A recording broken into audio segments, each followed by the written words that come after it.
Welcome, everybody, to the Tuesday edition Minions of the Zoo. I'm your keeper, Skep. Talking with me, I have minions Prospero. Hello. Adam of Clan Veggie the First. Hello. And the Harry Channel. Good evening. Good evening, gentles all. It's a real pleasure to be with you this evening. As I just watched the lunacy of our country seem to accelerate in the last little bit.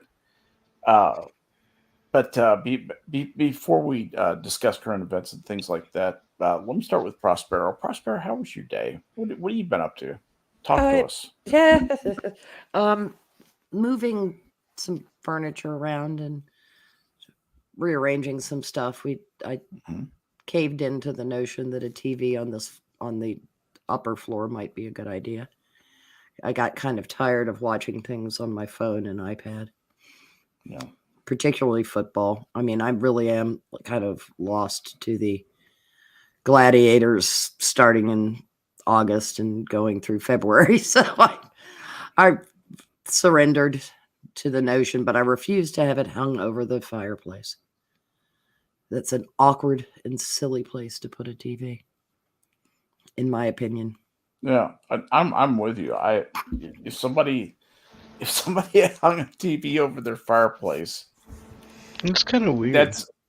I would walk in their house and I would know something about them. It wouldn't be a good thing. It's very, very common, though, Adam, in these open floor plan houses.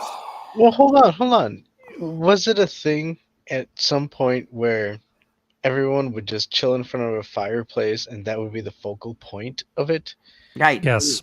Fireplaces were the early television set. Yes. It was a prototype. It was a thing. It was also warm. Yes. The way you stayed warm was by staying near the hearth.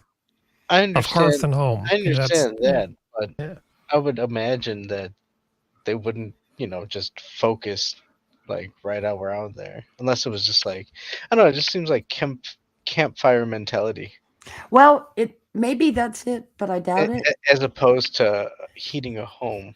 If you're heating a home, you're gonna, heat the entirety of the room space, as opposed to just huddling around a focal point. How far back are you thinking? I'm kind of curious. What kind of fireplaces are you people thinking? Well, okay, if you look at colonial America, right? Yeah. So you're looking at possibly 17th century buildings. They tended to be a lot smaller. So it wasn't like we have now where we have thousands of square feet for a family of four. So there wasn't that much huddling. It was the de facto center of the house. It's where all the cooking took place, and it also generated a lot of the heat. So you never really got that far from the fireplace regardless, unless you were really rich, in which case you had a whole bunch of fireplaces. Yeah. That's where moms would shoo people out of the kitchen. The kitchen was the warm part of the house. That's exactly right. I would have imagined that they'd have stoves for that option, but they're also using candlelight too. So it's not like you could just go into another room and chill. Play your Xbox. No. You're talking about fireplaces versus cooking areas. I mean. The fireplace was the cooking area. There's a show that I watched with a historian where he was talking about colonial cooking. God, I wish I could remember the guy's name. He's a hoot. But a lot of that, have you ever seen the Joss Townsend channel, Adam? Yes. Yeah. So you've seen him cook, where actually the pot would actually swing out and then swing back over the fire, and then they'd have a little griddle thing. So it was the same thing. Sure, yeah. Yeah. That was common into the 19th century, depending upon locale, yes, and wealth, because... Yeah, I was going to say, if you go to some of the less developed parts of Europe, you can find that sort of thing well into the 20th century, well into the second half of the 20th century. Oh, it would have persisted into the 20th century here. It would have been in remote rural communities and in Appalachia to some extent. But I'm talking about worldwide. Yeah. Probably still find it. Yeah, it was. I know in Florida now, the house my parents got in 1955 or six or whenever they got it had central heating. It didn't have central air. It had central heating, but it was laid out. When you came in the front door, you came into the living room, and there was a fireplace in the living room with the brick back open to the what was. Did it have a TV on top of it? No, it did not. Good call. No, our TV was over against the right hand wall when you. Was came your in TV the a piece of furniture? A giant? Oh, it piece was. of It was a big console RCA. Magnavox? Oh, RCA. Yeah, very good. RCA, and Yeah. we moved that thing to Massachusetts and put it in the basement. I could just barely get a signal on it. Mm.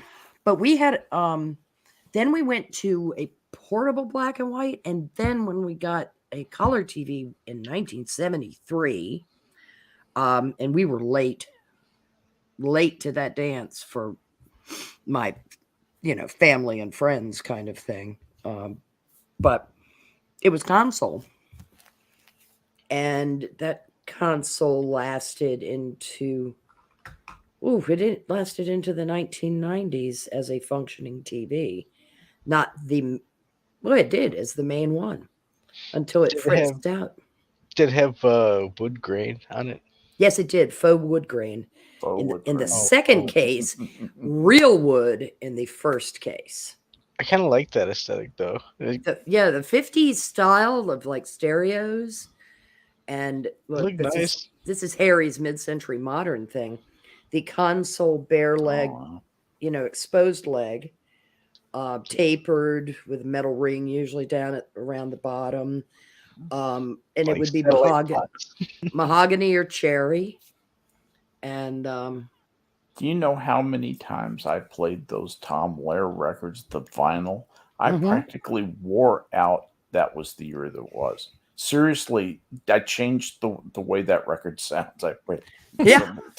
I believe it. Did you put a penny on the stylus so it didn't jump? Yes, a nickel. A nickel is exactly what I did. That's how you keep that from keep that in that groove. Yeah, you know why you use a nickel? Because the nickel has a raised ridge on it, and it stayed on better. Oh, that's and true. it's also heavier. Yeah, it's also heavier too. But it literally stayed on better with the Sony cartridge.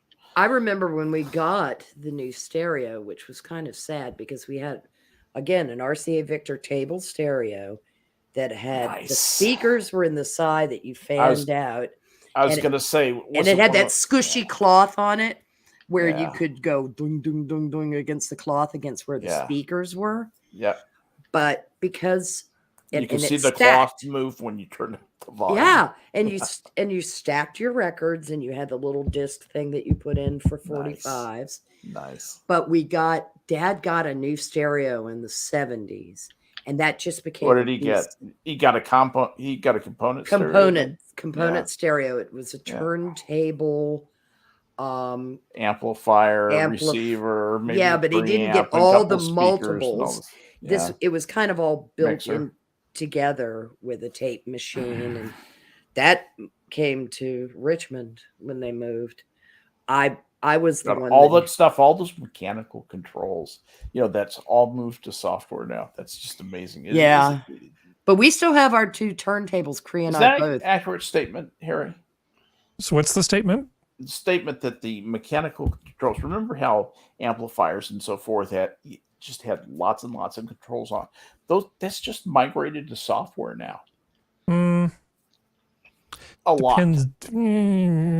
Well, okay. I mean, it depends. I mean, there's Class D amplifiers and Class AB amplifiers, and they have different markets in terms of people who listen. I'm talking about the way most people listen to music. It's complicated. I mean, if you talk about people who have like a car stereo or like audio hooked up to their computer, they might be using a Class D amplifier, in which case most of that stuff is digital before it even hits the amp. Oh, that's a good point. If you're talking about somebody who cares about the way things sound, if they don't care about their electricity bill, they have a Class A amplifier, and if they do care, it's an AB amplifier, and then you would have discrete They actually Three panels, care. right? Well, no, but they would have normally for stuff like that, you would actually bypass as much of that stuff as you can to get as direct to feed as possible. Most audiophiles don't really want the coloration of that stuff. Well, yeah, one thing I've noticed that because of the quality of the sound system in my car, and we use Sirius, is that when I play a CD, and we have the amplifier and the CD player and the, it's like they're two separate channels for speakers. You can have your A speakers or your B speakers, blah, blah, blah. But is how fucking tinny the CDs sound and how much work I have to do modulating bass and treble to get it to sound to artificially amplify the deficient sound. Yes. Yeah, because the compression of the sound, know what you mean, has distorted it.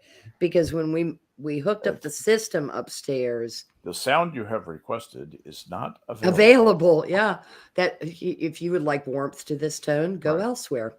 Exactly. We have a record cabinet, and by that I mean a table that has the slots in it that. And it's about maybe not quite 2 feet wide. But I've held on to it because I love it. I remember it from Jacksonville. So it's, I got warm fuzzies for this thing.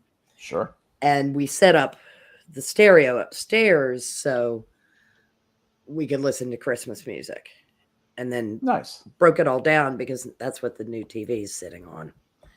Is that table. And I said, well, let's make that ridiculous, shall we? Have a smart TV sitting on a 1950s era record cabinet. Because I want that RCA back. My mother got rid of it, and I'd love to have that piece of furniture. It's one of those MCM things, Harry, that I still love those consoles. I just love the way they look. And I wish I had that thing because I'd use it as a sideboard. I wouldn't be able to use it as a record player anymore because that stacking, how the top everything began to drag, by the time you had 3 or 4 platters on there. Oh, I know. Yeah, but it's still, I still have the go. warm fuzzies about it. Perfect. Okay, I've been trying to find something for the show. There we go. Yeah. That's what I'm talking about. Oh, wow. Console TVs. Yeah. There you talking. Yeah, and those, and I remember the leg, because our RCA had exposed legs, so it was a box sitting on 4 legs. It was What year is that? Would you say? This looks like about 69 to 72. This is from a collection of Kmart things from the early to mid 70s. Okay, so yeah, I think Prospero got it about right. My point is, look at the prices: $529 for a cathode ray tube color. Fucking lot of money too. Yeah, but that was when $529 was a lot. Exactly. The one in the middle looks really neat, and that was when technology was also furniture. So Adam, the sale's over. It doesn't matter though. I mean, I like looking at it. Look. But also, I mean, if you purchase it now, I can give you a little discount on the warranty for it. I put something down on layaway. You never know when this thing will tilt over. Oh my God! Look at that radio. Yeah, if you want to know what year it is, look at the width of those lapels. Yes. With sideburns. Yeah, it's sideburns year is what year it is, Skep. Yeah, it's 72 or 70. Yeah, 74 is what I was going to say. 4, yeah, exactly, you're probably right. And I love the phone hanging underneath that old radio. That's just gorgeous. But these are the TVs that they're talking about, everybody. Yep. Yeah, thank you for looking for those, because the big piece of furniture kind and the wood veneer over top of basically particle board. But they still were heavy as fuck because they were cathode ray. And look You at see- that one on the You left. see the little tiny TV down in the Yes! kind of in the very middle of the picture. That was that was almost the exact TV that I had. I had a little black and white TV. That was the only TV I had for the first 2 years that I was stationed out, first aboard the aboard ship, and then when I got transferred down to Monterey. But that's would have been That was large. the TV. That's the TV that I just realized that's not. I had a TV that actually the screen size was about half that size, but it was that kind of it was that style of model, and it looked very much like that. It was just a smaller version of that. It's like a clock radio with a screen in it. Yeah, basically, not really much more than that. But that was what we had for a couple of years. And when we wanted to watch TV, that's what we watched. Well, the melamine space aged white and black TV over there really cracks me up. Yeah, That's high. that's the future, is what that is. Yeah, That's that's This the isn't your parents' TV, man. Yeah. da, da, da, da, you know. I mean, Are you It'll be mod? almost like a computer or something. Yeah, doesn't it? It reminds me of like the old, like the first gen Apple Macintosh. I And love this. it's hilarious though because it's shiny, so you know it's melamine. It's got or just plain plastic, but it's just so sweet. Oh, happy days! Look at that piece of particle board slapped up against the back of that console. Do you know how much poison is in that room? Oh, don't even talk about it. We used Do to you know sit... the number of polychlorinated biphenyls you could suck out of just that one television set? Well, the funny thing is I remember when 3 Mile Island occurred, a high school friend of mine's dad was an engineer. And, something came up about 3 Mile Island in a conversation. And he said, if you sit in front of the TV, yeah, well, you've been hit with more radiation Then was released at 3 Mile Island. Yeah. Yeah.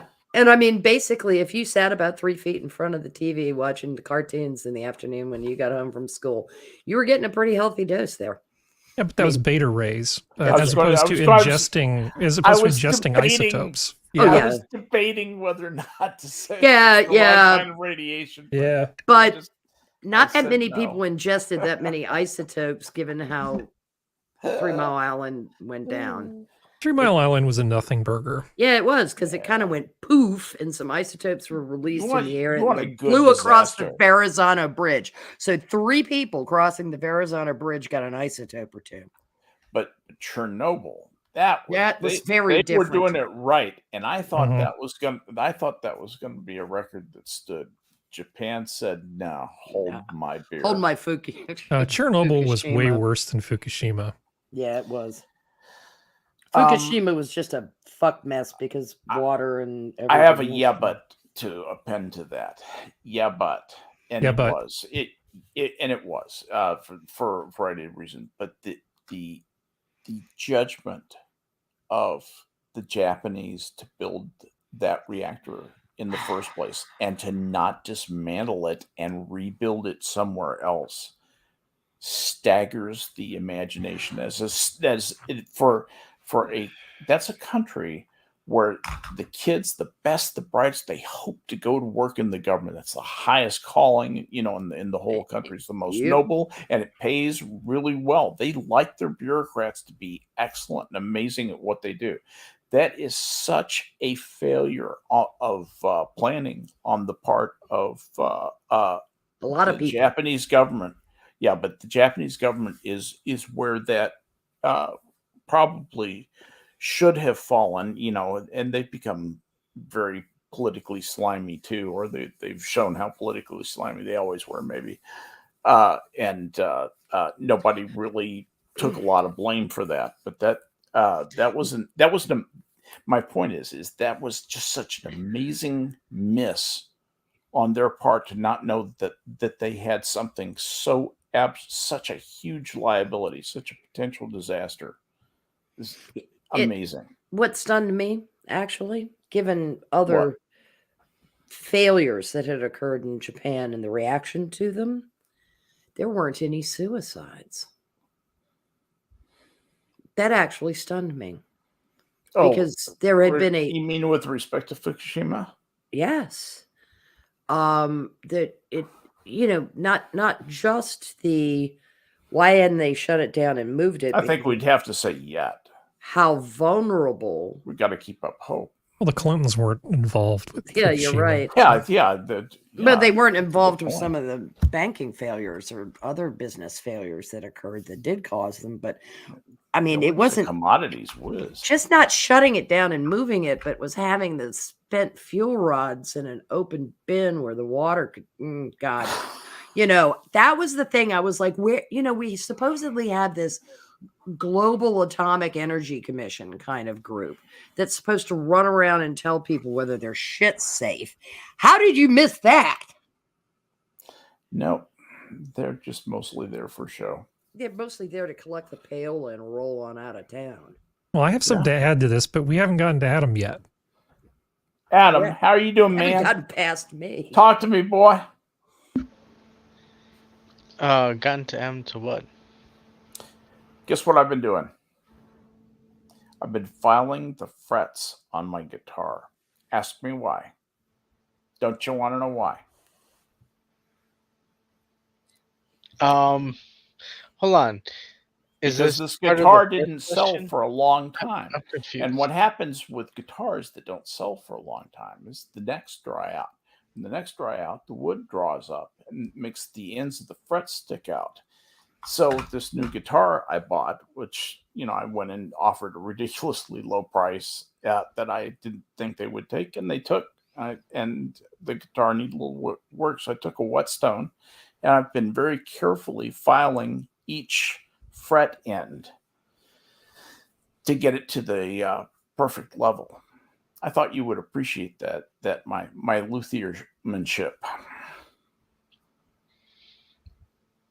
Yeah. Is it luthier or luthier?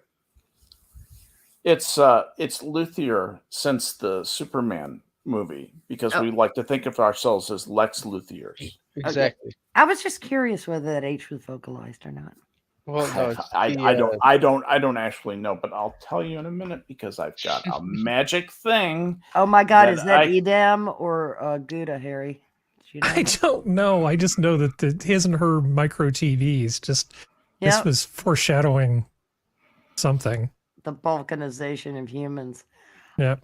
Oh, but I look at that red wax covering and I remember like those Pepperidge Farm gift boxes and stuff that would come, which would have the little Edam and a little Gouda in there. And they all have the red wax on them. Anyway, I was trying to get Adam to talk and tell us about his. We know this. And that, Adam, you just. Well, I don't know. Chill. Let's find out more about these radioactive TVs and their The petit fromage. Yeah. Yeah. Okay. And hold on, does it look like they have ear pods? Mm-hmm. They do have it. Well, they have a earpiece. They can't. Yeah. They had those back then, Adam. I could get a transistor radio and plug in a little earpiece and listen through my. No What's way. the most? What's way. the most? What is the most bothersome thing Hold about on. this? Wait, what is the most bothersome thing about this picture? The frills. His hair. Like the Nope, white frills nope. in the middle of their. No, not their to me. garments. Not to me. To me, it is the fact that he is wearing the same garment that she is. Well, that too, Yeah, but Boys don't do that. I think we established he was gay anyway. Well, yeah, he's showing more leg. He may be trans. That might be a she. That could be two women. It could be two lesbians. It could be. And we could be seeing bed death in the formative stages. Mm-hmm.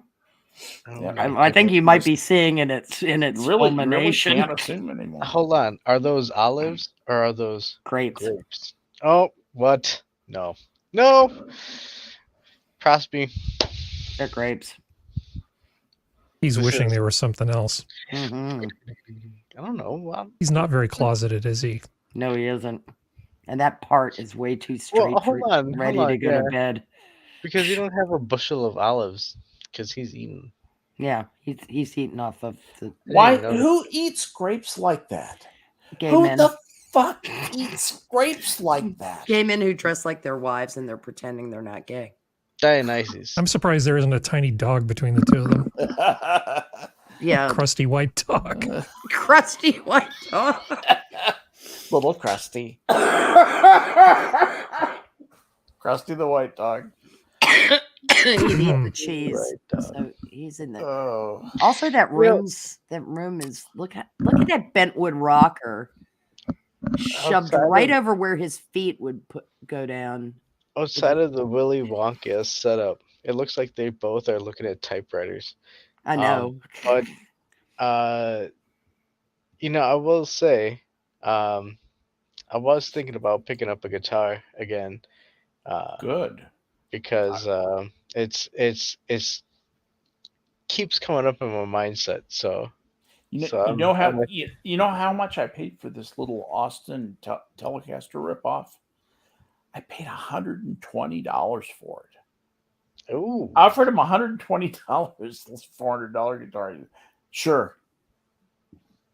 that's not a bad deal, sir. Make Yeah. it go away. That's, what he was That's right. thinking. That's exactly what he was saying. And I could tell it was dead stock because there was no other guitar like, there's a few things to look for in a guitar store. And I watch guitar store videos. So I was Well, prepared. if you know what you're looking for, Oh yeah, I knew exactly what I knew that I was looking for a little orphan guitar. I'm just trying to get something to drive a couple of these amps I have, that I can do metal on. And, well, it's also as long as the pickups. this and is all the a electronics you can brutally pick out. simple guitar. Yeah, It's brutally simple. It just turn on, go loud, play fast. as long as the neck's not too warped. No. It's that you it's can, it's even new. the It's new tension. from the factory. Oh, really? Oh, Yeah, well, it's new. It was new from the factory and then just hung in the store for 2 years. oh shit. Well, That's why okay. the wood grew up. So I'm fixing the frets. well, I would hope that the store clerk, didn't keep any sort of tension on it. So, damn, that would be they kept that'd loose strings on it. Which is what you're Okay, supposed to do. yeah. Otherwise, yeah, you get warp neck. Yeah. Yeah, and don't say, well, that's what the truss bar is for. No, it's not. That's not what the truss bar is for. Fuck off. No, that's for like very basic type of stuff. Well, that's something that happens as the guitar gets older. That's to combat that flaw. Yeah, but That's a neck uniform warp is thing. The different. kind of Way- warping you're talking about is a twisting motion of the neck. Yeah. That's just you can't tune a guitar like that. That's You got to replace the neck. yeah, that's when you can't use the guitar anymore. You're gonna have to replace something. But yeah, I don't know. I guess in the future, though, I saw Bill and Ted, and in the future they have guitars where it's like steel necks and stuff. Mhm. So I think they played it right along with Santa Claus and their typewriters. Oh, and by the way, Prospero. Yes. It is luthier with the TH, with the th sound, as in the, those, and that. Yes, I'm familiar So with it's the sound thinking. luthier. Luthier. Okay, I was had just- not heard the sound before I'd run into this word. I was curious because you never know with English whether that H is. No, in fact, when you said Or not. luthier to my little French ears, they went, yes, that's right. Yeah, a luthier. That's correct. Luthier. It's Yeah, I was going to make it luthier, and which is what it is in French. well, like lutenist, and we say lutenist. Of course, we wouldn't add the H there, but a luthier. Yeah, That's. I think luthier is actually still more correct. I think luthier is a corruption, an American corruption, Or an English corruption. The English will pronounce letters that the French don't, and they add letters where they're not needed. They didn't start saying herb until the 19th century.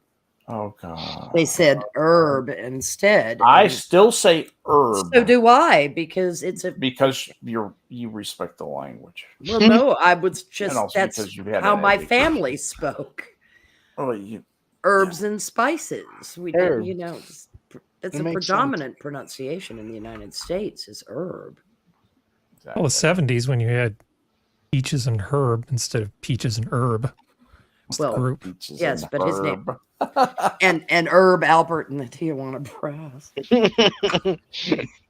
Herb peaches- Alpert. Herb Yeah, Alpert Herb was Herb Herb Alpert. Now you've got me doing it. Herb Alpert was actually the producer for when Sergio Mendes and Brazil 66 got their record Right. contract. Yep. Oh, Ju- yeah. Just like the pop song with the most modulations ever, something like 57 of them. It isn't that bad. I think it's probably in the 20s somewhere. Was Sergio Mendes and Never You mean Gonna Let You Mascanada? Or No, which one? Are... no, Never Gonna Let You Go from the that one. 80s. Yeah, that is Rick Beato did a great video on this because of how many damned modulations there are. It is wildly complex. Nee. Yeah, just kind of fun. It's an interesting song to listen to. I mean, I remember when What's it was it called? Never Gonna Let You Go. I'm gonna listen to this song. You might So this like is it. a song about kidnapping? Yes, absolutely. Oh, wait, you what? know this. You know the song, Skep. I'm teasing. But it was Hold on, funny Nick. when Rick was We're doing funny it. mood I was tonight. singing along with it It's a funny because kidnapping? they played it so often on the radio that we all just knew when the modulation was coming. Isn't that what Megan and Harry danced to for their first dance as husband and wife? I have no idea. Who is this Megan and Harry? Do I want to know No, I them? don't want to know anything about them. I'm on Team Piers Morgan on this one. I'm with you. Right there with you. Oh my God, they're detestable. And Oh. that mewling little puke. Not Oof. only has he kicked the British Army to the curb. Yeah. What are you laughing about? My use of mewling little puke. Yes, Because- I just thoroughly enjoyed that. Well, he is. He really is. And I mean, he's You're the not kind- wrong, but you nailed it. Somebody needs to take him to the horse guards one night, take him out in the alley in the back and beat the shit out of him. He threw the British Army under the bus. Yeah. That's unforgivable. Fuck him. That is, I mean, I thought we'd seen the bottom of it when Yeah. Edward dropped out of the Marines because it was too hard. And apparently they just wouldn't let him make movies or whatever the hell it was he wanted to do. And that was like, oh God, this is disgraceful. How dare they even let him do this? Mm. You know, simply because of, I'm sorry. I'm sorry you were born a prince. Yeah. These duties come with it, son. Yeah. Everyone else is carrying out their duties. Anne would have been happy to pick up where you left off. She's got more balls than Edward. Yep. But Harry, oh, that little shit. How dare he do that? What he did is excommunication territory, in my opinion. That cuts you off from your service completely. When I was in the Navy, if someone did that to the Navy, Mhm. no officer would ever speak to that guy again. Andrew Period. at least Dot. served honestly and honorably. Okay? And I think Andrew's a piece of shit. But he's had his military honor stripped from him. Yep. The same should be done for the littlest prince. This tiny little man who apparently inherited all his mother's mental illnesses. Yeah, that's a good point. I didn't think about the fact that his mom wasn't really terribly stable. No, she wasn't. And then the pressures of where she was, Mm-hmm. and the matter of factness, particularly of the other women in that family. Elizabeth and Elizabeth Bowes-Lyons, Elizabeth II, neither one would have had much time for I'm feeling sad. Yeah. They No. just would have been like, ha ha, Get ha, on with it. Yeah. get in line. You want to know how often we felt sad? Yeah. Um, You feel but sad. Really? Sir? but in her case, there were, I think, a lot of signs that may have been overlooked because one just simply doesn't admit to having a disease. Yeah, You can can I have just- cancer, but you can't be mentally ill. I'm interested in your reaction to something, to a thought you just sort of put in my head. Why didn't some friend of Harry's go up to him, one of his service buddies, somebody who cared about him, and say, "You need to get away from this woman before you do something stupid like marry her"? Why wasn't he warned away from this creature? He may have been. We wouldn't know, would we? I don't know who his familiars It were. wasn't successful. Yeah, and it wouldn't have been. I mean, I think maybe his You brother. think he's like in almost like a cult, like? I think he's state with exactly like this? his great uncle David. Oh, I think really? I think he is utterly and completely pussy whipped and totally up his own ass as well.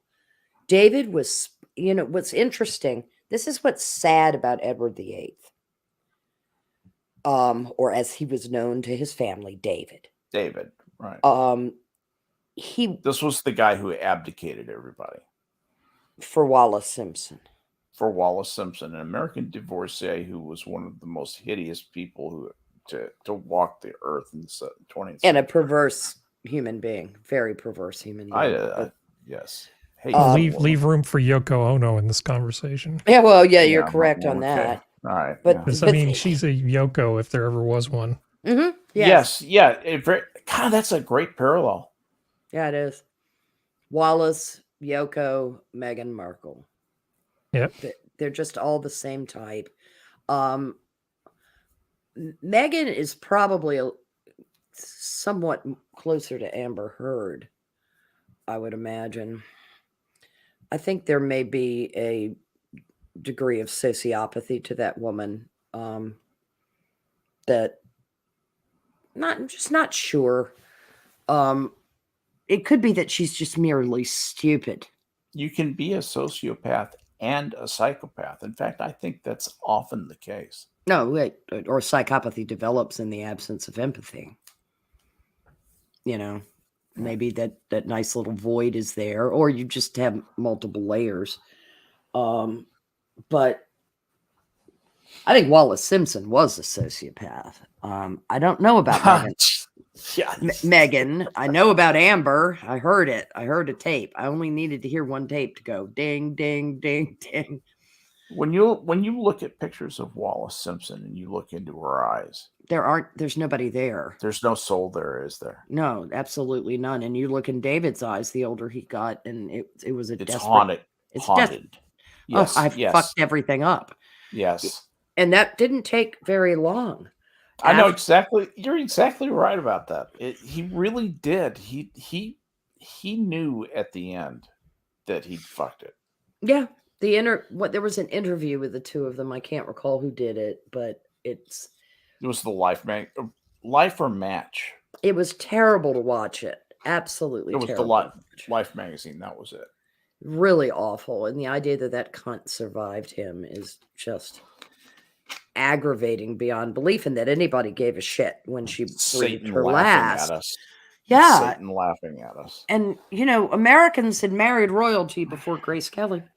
And done a lovely job in their role. Grace Kelly was an elegant human being. Yeah, but Meghan Markle is far more Wallace Simpson than Grace Kelly. She doesn't have the capability of being Grace Kelly. Number one, she can't act. Number two, she has no class, none, zero, ought, null, set, void. Oh, yes, but you're a racist. Grace Kelly did a few things that weren't all that classy. Oh, no. I mean, she hung around with some really fast and loose people, but she had a bad habit of falling for her leading men. Yes, she Some did. of whom were married. Yes, she did. But when she married Rainier, she carried off the role that she needed to carry off. and did so, I think, quite well.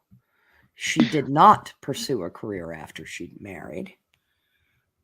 She devoted herself to the people of Monaco and Rainier. She Not really as was their queen. or their princess, yes.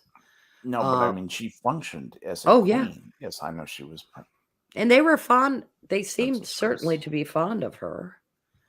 There were issues with the children, not Albert particularly. He kept his nose cleaner than the two girls. Tragedies kind of lurked in that family. It's been kind of a shame. Caroline's husband dying the way he did.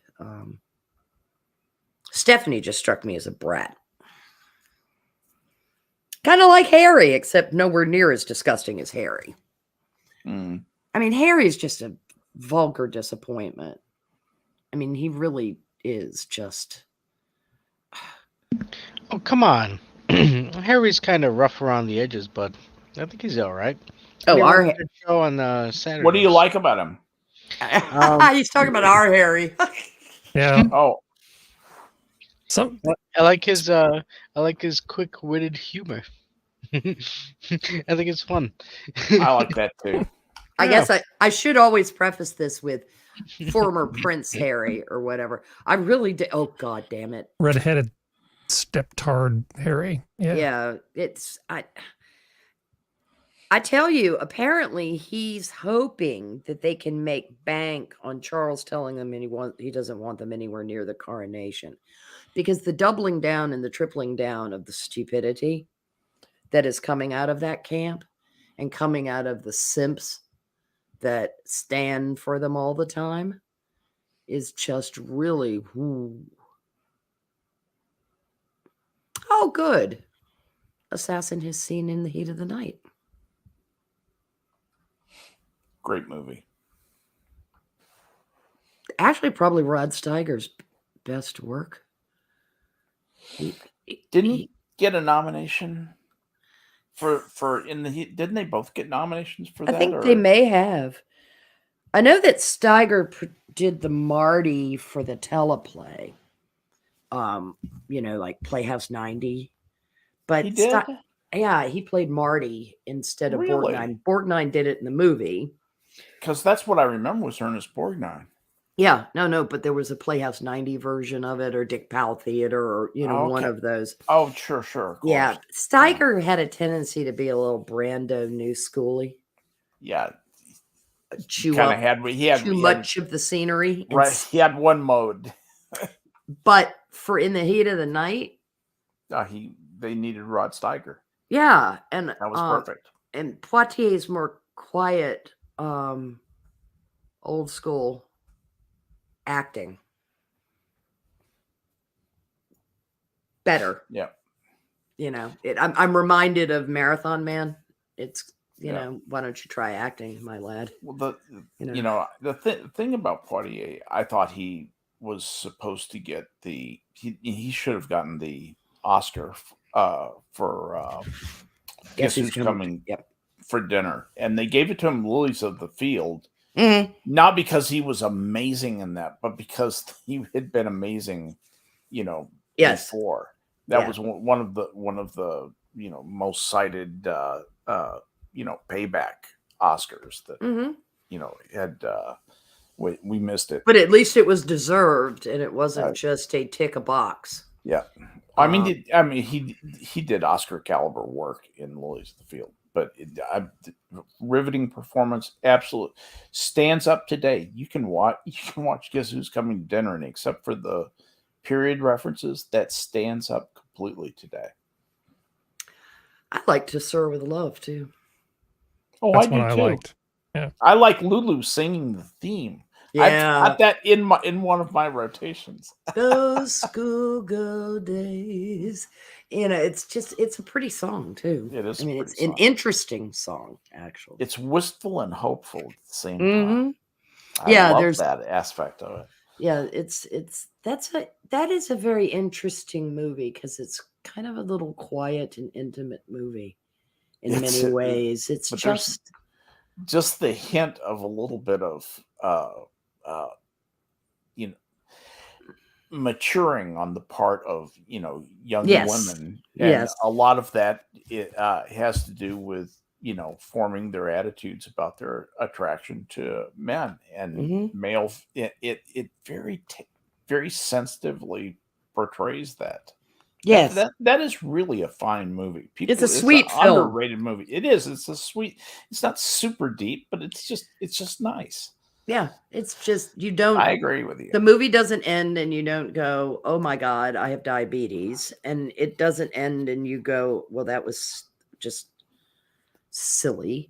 It isn't. It's just, it's a nice watch. You have a little girl who grows up a little bit, and a teacher who learns a little bit something more about himself. Mhm. It's just a nice movie. Just a nice movie. But yeah, in the heat of the night, let's see. At the 40th Academy Awards, the film was nominated for 7 Oscars, winning 5, including Best Picture and Best Actor. That Steiger did win. Okay. I thought he for did. that. I couldn't be sure. The quote, "They call me Mr. Tibbs," was listed as number 16 on American Film Institute's 100 Years, 100 Movie Quotes. Mhm. The film also appears as one of the great 100 greatest movies in American cinema. It's on everybody's list, blah, blah, blah, blah. And it was selected for preservation in the United States National Film Registry and Library of Congress. Yep. And so forth and so on. By the way, anybody fun in it? By the way, Charade made that cut too, which is good. It's Charade, yeah, yeah, absolutely. it's the most Hitchcock, not Hitchcock movie. That's how people have Hitchcockless Hitchcock. Yeah, that fast. I remember everybody who was in Charade. Walter Matthau, Cary Grant, Walter Matthau, Cary Grant, both outstanding. Audrey Wasn't Hepburn. it was Audrey Hepburn in there. I think there were a few other younger appearances by people you'd recognize in there too. I want to say like a young George Papard kind of thing, but maybe not him. That sort of thing. It was quite the cast for that. I saw a bit of it the other day, and it's and a lovely theme song by Henry Mancini. When we played our charade, we were like children playing. Da da da da da da da da. Laughing at games. Yeah. James Sing that in choir Coburn, many George times. Kennedy, Dominique Minot, Ned Glass, and Jacques Malin. So it's George Kennedy and James Coburn, really, that would be the most Yeah, you kind of go, notable. is that a young George Kennedy? Yeah. I'm trying to remember who the heck he plays in that. I haven't seen it all the way through. The movie has some terrifically It got the silly Academy moments in it. Award for Best Song. Charade won. Was nominated. It did not win, but it was not nominated. God, what beat it that year? Jeepers. Oh, this was 63. Oh, geez. I'll tell you right now. Thanks. Blah, But Stanley Donen managed to make a Hitchcock film, and actually made a film that's more entertaining than a fair number of Hitchcock films. I know that's a travesty, but I don't care. Some Hitchcock is just a little too Hitchcock. So who won?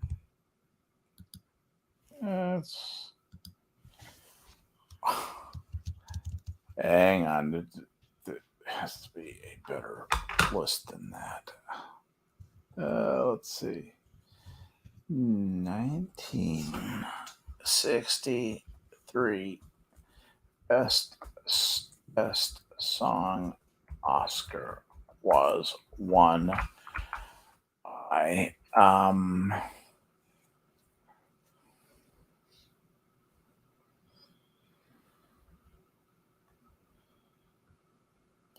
Whatever Happened to Baby Jane?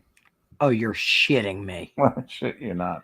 Oh, that is just tragic. Well, we have There the you- benefit of hindsight. You know, we can see it a little more clearly. Much better than charade. Okay. Yeah. Whatever happened to Baby Jane? Wait a minute. Okay. Was that for, wait, Academy Award for Best Original Song? No, I just said for who won what song won the Academy Award in 1963. The answer came back. Whatever happened to Baby Jane? Papa's Delicate Condition. Call Me. And that's from www.oscars.org. Yeah, but it's funny. In 1963, the best original song was "Call Me Irresponsible" from Papa's Delicate Condition, with Charade nominated. Let's see. I'll tell you. Best Supporting Actor was Patty Duke. Lawrence of Arabia, David Lean got Best Director. Animated Short Subject, The Hole by John Hubley. Donna Reed was presenting with Frank Sinatra that year to Gregory Peck, who won Best Actor for Tequila Mockingbird, and Patty Duke and Ed Begley for Supporting Actress winner for The Miracle Worker and whatever the hell he was in. And then blah, blah, blah, blah. Actor and supporting role, actress, actor, art direction, cinematography. And best song. I know, I'm looking. It's under music. Okay, this is on a website, a .org website. That should tell you. All right, the winner was Days of Wine and Roses. Days of Wine and Roses, music by Henry Mancini. That was the winner. Other nominees were The Mutiny on the Bounty. It's the love song from Mutiny on the Bounty, also known as Follow Me. Two for the Seesaw, and that was by Andre Previn. Tender is the Night was, and Yes. Walk on the Wild Side was the other nominee. That was for the 1962 or the 35th Academy Awards. For the 36th Academy Awards, Papa's Delicate Condition, 55 Days at Peking, Charade, It's Mad, Mad, Mad, Mad World, and Mondo Cane. 1963 or 1964? I think you're talking 1963. Well, the one that 1963 was the 35th. Okay, right. But that is for the year 1962. It's like the Super Bowl. Okay. For movies that came out in 62. Well, you asked me in 1963, so yeah, Okay. I'll stop. The 36th Academy Award is when Charade was nominated, and it lost to Call Me Irresponsible.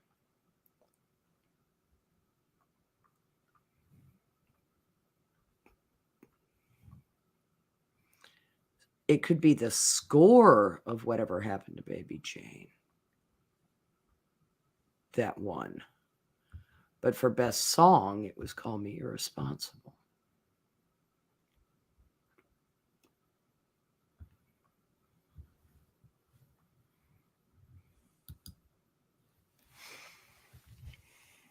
Hello, chat. Michael Hatfield is here. Green Badger is here. Assassin is here. Costin. Wait, why am I talking to myself? You're not talking to yourself? No, you're talking to chat. I know. I just had failed to mute my watch page. And suddenly began talking to me. Johnny Hellcat, hey, buddy. Nice to see you. If you want on, let me know. I'll shoot you the link. And Duck Dog is here. And it's just nice to see everybody. And thanks for coming out and showing up. So what else is going on? What else is going on in your life, Prospero? Not much, really. Let's see. There was a catered brunch on Sunday that I attended here, which was very nice. And other than that, I've got rugs I've got to roll up, rugs I've got to put down. Dear God. So we're still putting away Christmas. Okay. So, yeah. I laid down the law the other day and just started putting away Christmas and finally got cooperation and got that done. Yeah, it's not entirely done here, but a whole lot more is done than was. It feels good, doesn't it? Just get the process started. Yeah. It does. It I does. just like getting it done. Just getting stuff put away. The house looks naked, but Yeah. otherwise it's good. Do you put up other stuff? Do you put up winter things like? I tried. I usually do. This year, I don't think I will because of our still moving things about in the house. Sure.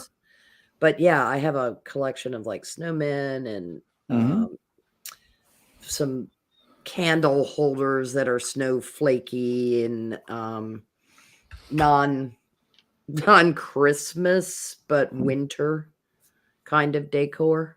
And I have a small amount. As much as I detest Valentine's Day, I do have Valentine's Day decor and a little Easter, just because I kind of like a seasonal, or monthly change for at least like something on the mantle, maybe, or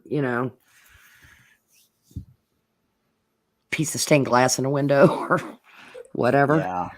Because the house goes naked after Christmas, and it just looks so bare and sad. It's kind of it's a barren time of year too. Oh yeah.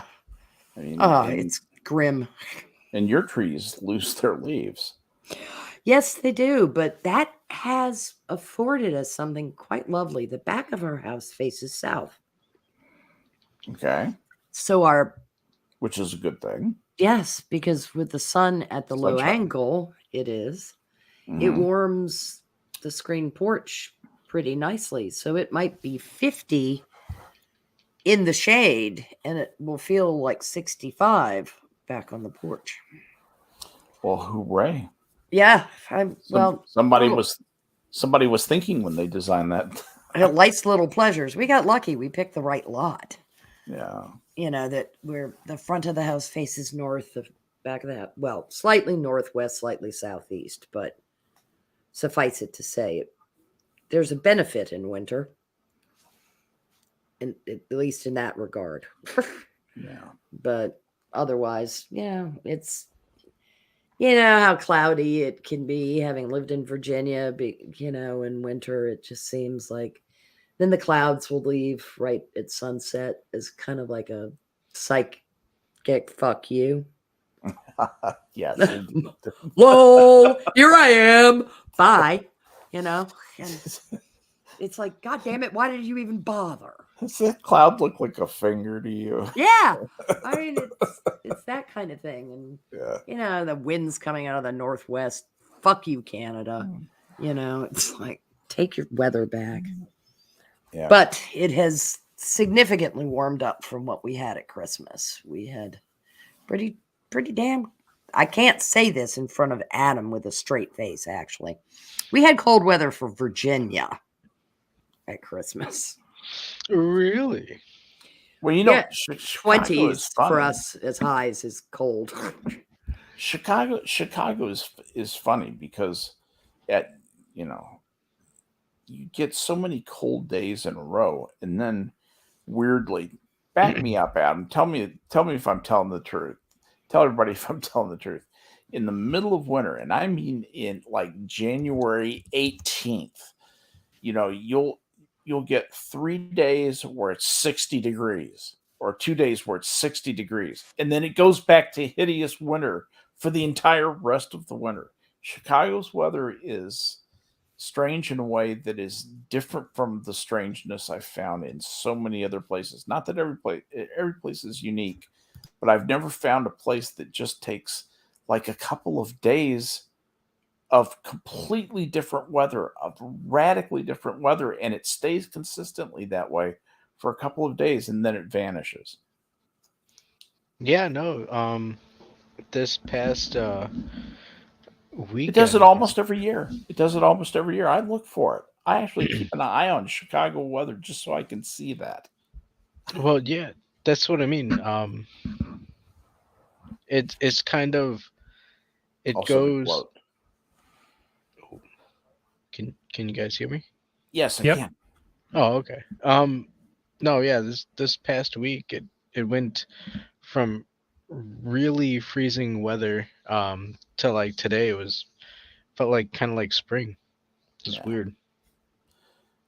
Chicago's a funny place. Anyway, but I couldn't live there anymore. It's too cold, too much pizza. That's a bad combination for me. Me, winter, and pizza add up to a heart attack. and that's just, yeah. I was much better off in the Sun Belt, where I was able to have a 40-year long distance running career before my legs gave out. Now, funny enough,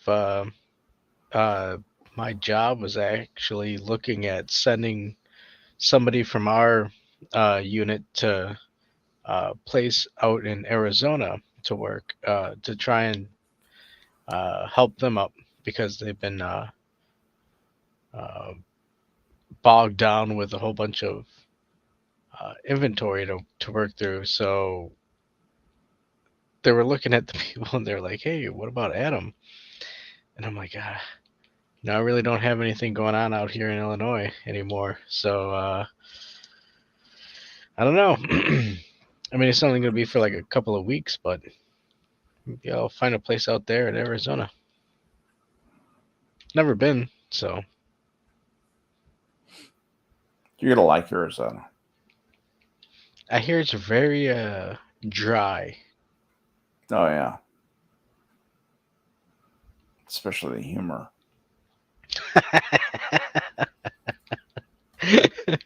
I'm glad you caught it. Yeah, no, I didn't think we've been talking about it at work, and I'm like, dude, I don't know, man.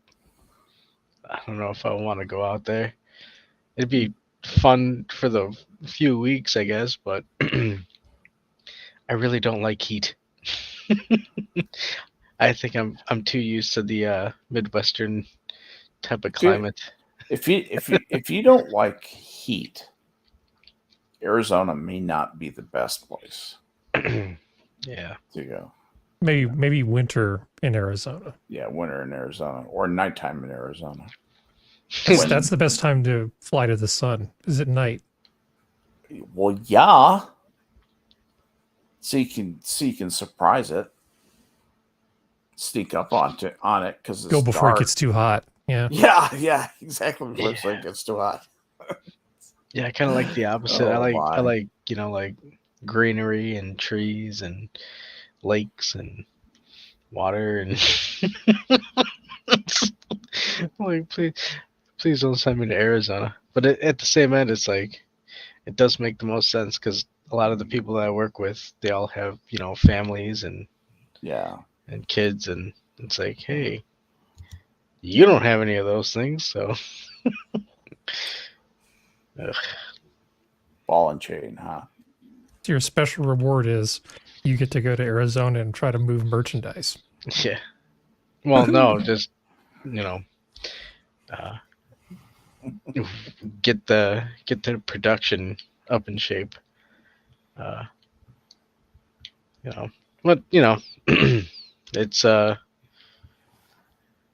it's interesting to have that option available. So I will give them that. Although, yeah. It's an opportunity. Arizona. I'm more worried about like them sending me across the border and saying I'm an illegal or something like that. Where in Arizona? I don't know. I have no idea. I know we have a site in Arizona, Georgia, and New Jersey, I think. And it's like I wouldn't mind going to Georgia. That'd be kind of fun. Thanks for not saying Jersey. As long as you don't decide to just start pacing in front of a Home Depot, I think you'll be fine.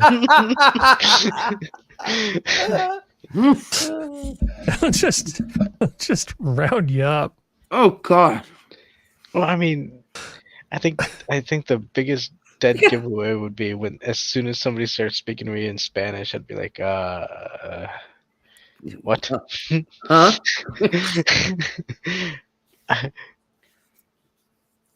Oh my God. What? I'm reading through chat, just trying to understand what's going on here. Uh-oh. Let's see. Okay. Okay. Johnny saying, hi. There was some little cottage in Iceland.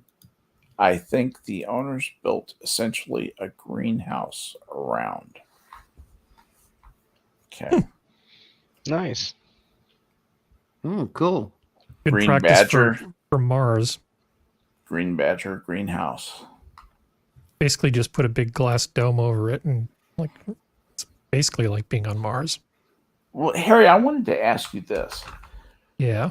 Why couldn't you just and this came from AOC's working group. Mm. Why couldn't you just put a big glass ball, a sphere, okay, 3-dimensional sphere, completely around Mars and put it just real carefully so it was, the same distance from one side as it was from the other, so it would surround it completely. Then you like a could Dyson fill that, sphere. Yeah. yeah, like a Dyson sphere. Yeah, exactly. And then you could fill that with air, and then the people would be okay. Oh yeah, that's right. That'd be perfect because I don't see a problem. yeah, that dirt on Mars is going to transpire all that oxygen just fine, isn't it? I mean, thanks And the to carbon Jupiter, dioxide. there's hardly any meteorites that land on Mars. So Ever, yeah. Yeah, a huge one didn't land there the other day. Yeah. But you just even small ones would kind of poke holes in your little glass sphere. Did you see the crater from the one that hit Mars the other day that No. that our instruments picked up and they took a picture of? No, I did not hear about this. Mm-hmm. Yo, you got to been anywhere nearby, that would have spoiled your day. Is there a picture? Or? Well, it just looks like a crater. I mean, did it Lake Baikal the thing or something? What they had put some seismic measuring instruments. Some of the expeditions had put various instruments, I guess, on Mars, and so they can tell when there's like a Mars quake, or which is basically an earthquake on Mars, or when something like an asteroid or a big rock, hits Mars if it's big enough. This thing created a huge crater. I wish I could remember how large it was. It was significantly large. Like on the order of half a kilometer wide crater. This was a big piece of rock that hit Mars, and it just came in they said it came in at a little bit of an angle, and they were getting some they were showing how the ejecta was a different color than the regular surrounding, kind of what you may think of as the ambient rock color of Mars. It was substantially lighter colored. In fact, it looked white on the picture. But anyway. Wow. Well, with the thinner atmosphere, you definitely get different behavior because there's certainly less drag as the object approaches the surface. So you're less likely to get an airburst, I would think, if it was, say, a comet fragment. So I suspect that more stuff actually hits either the planet's surface or lower than on Earth, where a lot of stuff breaks up in the atmosphere. Definitely agree. I mean, they've got what, 1%, 2% of the atmosphere that we have, less than 2%. That's almost nothing. Yeah, well, I think it's I showed not nothing, but it's. I'm sorry. Go ahead. I showed a little table of atmospheric pressure and composition on the Saturday show, but I don't have it handy. As I recall, it's about 1%. Yeah, it's so that's substantially different behavior. I don't know enough about the numbers. That you talk about some complicated math. There's some complicated math. Computing that kind of stuff, the modeling for those kinds of things, very interesting stuff. I wish I had the talent and ability to follow it at that level. There's a lot of unknowns. Yeah. Well, yeah. I did work through the math on the restricted 3-body problem, the unsolvable problem, right? Mm-hmm. And I was I was impressed by the complexity of just that that silly little. Let's throw some AI at it. It'll be fine. Yeah. So what could possibly go wrong? I have a thing Daffodils. for an Daffodils image could for go Prospero. wrong. Prospero, what do you think? What do you think of this? The NASA cell phone. No. Oh God. Oh my God. That's horrifying. Is it the old lady mobile? It's like, I mean, oh wow. Lace gone wild. Lace explosion in car. I mean, like an anti-macassar I could maybe handle, but the only thing I like about that, for the right person, the steering wheel cover could be good. Yes. For the right person.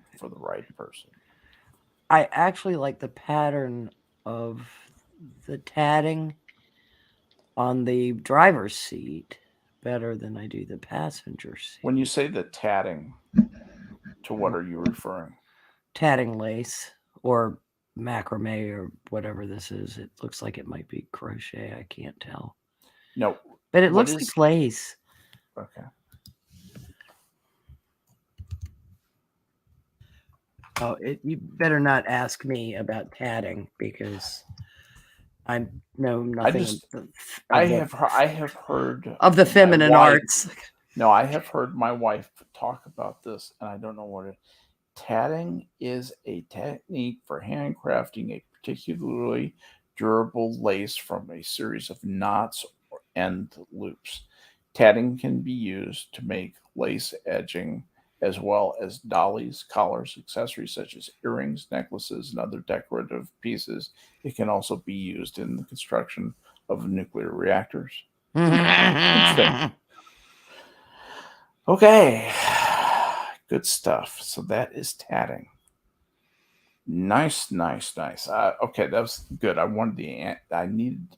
Oh, there's different kinds of tatting. There's shuttle tatting. There's needle tatting. I'm just reading what crow tatting. Yeah. And done with the tatting shuttles.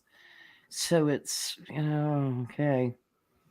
I find it a stunning thing, especially like if you think about some of that Venetian lace from that island out off of Venice. The insane asylum where you can't go anymore. That the one with the anthrax in the soil, or are you talking about that island? No, this is. I know that's. Yeah, I know. I'm not talking about Molokai. I forget the name of that place, but it's a. Is it Burano? Burano is the island of lace making in Venice. Okay, I did not know that. I've been to Venice. Traditional lace making. Yeah, it's really pretty amazing. Burano lace. But it's also kind of a brightly spicy sea songs. It's brightly painted buildings too.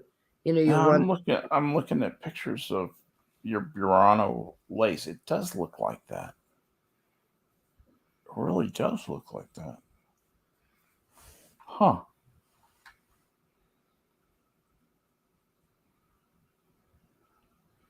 Who started lace? Who thought that was a good idea? I have no clue. They're just somebody looking to decorate clothing. Yeah. Way back in the day, came up with knots and loops, and then they came up with a shuttle, and then they got faster at it. Like, who came up with crochet work? Hey, we don't have anything to adorn this lady's dress with. Let's tie knots in this white rope and hang it around her neck. And yeah, we can work on it by candlelight while we're sitting by the fire in the kitchen. That's a good point. Yeah, and go blind. Green Badger Outdoors, the interior of that car, speaking of the one with all the lace work, smells like a combination of Bengay and Werther's Originals. Oh, my dear, Green Badger. You forgot the most important one, Rosewater. Rosewater. Old ladies in their rose water. Oh dear God. God bless you, Mr. You Rosewater. like some potpourri? There's probably potpourri in the ashtray thing. Yes. Yes. I was thinking the same thing. If there's an ashtray in that car, there's potpourri in it. I have a picture of Skep's first car phone. Oh, cool. Here it is. Yeah, there it is. I got that directional antenna hanging up there. It's awesome. Now that actually is a picture of the first car phone, by the way. No, I all don't- kidding aside. I don't doubt that. The first car radio phone, probably. Is that guy? You just know he's wearing +4s. He'd style himself after Schrödinger. That's pretty cool. They've gotten a bit smaller. That hat's right out of a ska band. Can't even really text with that thing. It is. I know, but the time travel notion. Yeah. Of, Oh, that's great. well, who knows, Scott? Maybe a ska band dude traveled back in time and made Hey, that popular. Really, I'm gonna have to. Really hate to say it, but I'm gonna have to dip out. I don't want to saw some logs on your show, so it's best to leave No, beforehand. I'm in Gotta charge know of when to fold them. I'm in charge of doing that on this show. I'm the one who falls asleep. Adam, thank you so much for coming by. It's great to have you on. Well, hey. You're welcome here anytime I'm on. You're welcome. I thoroughly enjoyed the conversations this evening. I hope you all have a wonderful evening and a good night. Sweet Later, dreams, dude. Macadon. All right. Take care. See you, Night. bud. And then we were through. We're not. I didn't think we would go on too terribly much longer, but Harry always has the best pictures. Yes, he does. I have some pictures. Dude, you're like the Library of Congress archives. Kid, Knock you it want to off. see some pictures? Oh, stop it. God, you can't even make jokes like that anymore. No. Just really. No. If you were to play the old dope peddler, you'd be in trouble. Did you? I don't know if you noticed all them. Did you notice this one? Oh, look at that. Skep. I'm looking at it. I just love that. I just absolutely love If you that. think about it, that's not a difficult picture to set up. It's just put No. a treat right there, Exactly what to do. and then say wait, and then say go, and then take the picture. Yeah. Yeah. And there was this one too. I love that uranium burger. Oh and then- man. I had another Kmart picture. Oh, God. Oh wow. Look at those clocks. Makes I a statement. was looking at. Just what I was looking at, Prospero. Exactly. Look at those star clocks, those Yes. starburst clocks. Oh my god. Look at the bow tie that Dink's wearing. And his pants. His pants are plaid or something horrifying. It's worse than plaid, I think. It is. Maybe worse than plaid. It's like it's made up of barcodes Yeah, or some sort of before fish barcodes representation. existed. Mm-hmm. Are those see-through pants? Those aren't No. see-through Oh, pants. no. No, he's working at Oh, God. Kmart. He can't afford see-through pants. Pants. Yes. And he doesn't have a pocket protector for that pen. I sense disaster. Oh man, look at that electronic cash register. Yes. Oh Still God. had mechanical parts. I'm That gonna one did. have flashbacks because I can even see where you franked the check Oh yeah, absolutely. and where the credit card got the once you did the chin, you slid the credit card in Yeah, and it okay, printed. make the imprint on the receipt. Yeah, but it would also then you would slide it into the cash register because you'd have the Right. separate slide thing, and then it would print more detail on it. Oh, good grief! Yeah. I am at some Those point cameras tonight. going to wake up in a sweat dreaming about trying to learn a new cash register Look at system. those tripods back there, Harry. Good times. Oh man. I also So- have a copy of Susie Parker's headshot from when she was working for 20th Century Fox. I know, Really? don't threaten you with a good time, right? Yeah, Susie Park. Oh yeah. Let us check. There's Susie Parker's headshot from when she was with Fox. Wow. Nice. Yeah. But yeah, I have a few things. Very cool. But my life has been, I don't know, pretty boring. Mostly it's just trying not to die in a flood. Oh God, no kidding. It's pretty bad. It's you had any been pretty mudslides bad the out last there? few days. Well, not in my general vicinity, But I mean, but there have been Carmel, mudslides. There's been floods. There's been mandatory wow. evacuations. Santa Cruz County is in really bad shape. What's going to happen here in the next few days is most of the storms are moving to the north. The area north of San Francisco, Marin County, Napa, Sonoma, oh, they are going to get plowed. Those hills are going to get like another 7 inches of rain in some places where it's already saturated. There have been a bunch of mudslides and problems in Southern California. It's going to be rough for Napa for the next few days. And then there's more rain moving. There's more rain moving in this weekend, Saturday and Sunday. You need more rain. That would be Yeah. great. Ugh. Actually, you do need more rain, but Just maybe pace it a little more. Mm-hmm. you know what you really need to do, California. What California really needs to do, it needs to conserve its water. Yeah. When I say conserve its water, I mean build dams. Yes. Well, we covered one that they're building or probably going to build. Fuck That's- the salmon. And by the time they get through all the environmental fights and that kind of stuff, maybe it'll be built 25 years from now. Yeah, Maybe. you're not wrong. That might be too optimistic. It's I like that. wonderful. I don't know who needs to see this, but Yeah. This is cute. Yeah, hippos look so cute, and when they're babies, when Yes. they're babies, little vegan murder cows. Yes. Yeah, they are. they will stomp you if they get. I understand they're quite fierce. They kill more people than sharks, more people than jellyfish. They kill a lot more people. I think they even kill more people than rhinos. A lot of people get killed by hippos if you run the numbers. That's interesting. So, Little people bits stuck between their toes. most people Mhm. would be much more afraid of a shark than a hippo. Yeah, but they can be surprisingly fast over short distances. Like dwarves. Or running backs. Oh, I don't know whether, I mean, I know you, neither one of you watch pro football, but there was a very lovely moment that occurred on Sunday. Yes, it was Sunday. In the Buffalo Bills game. Was that when the guy got hurt and everybody got together around him? No.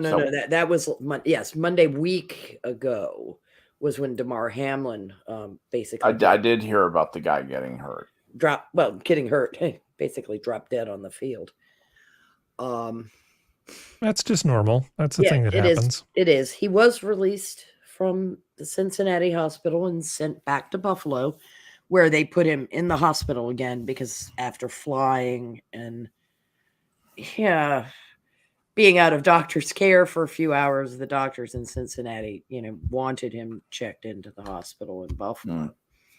But he's made quite a good recovery, which is extremely encouraging, and hats off to the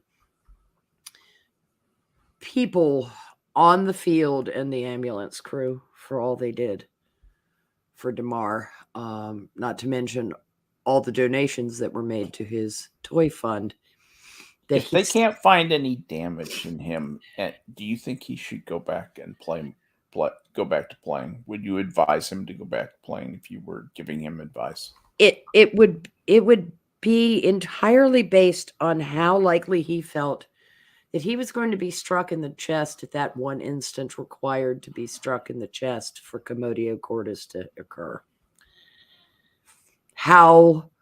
What are the odds, right? Mm-hmm. Maybe he would go back to playing. He's a very young man. He hasn't secured his financial future through his body yet. I don't know what kind of contract he has. But anyway, the kickoff in the Buffalo Bills game Sunday, fellow ran it back for a touchdown. Yes. Then the same fellow took another kick and ran it back for a touchdown later in the game. And it had been apparently 3 years and 30 months. I know that Josh Allen, the Bills quarterback, commented on this. And, of course, Damar Hamlin wears number 3.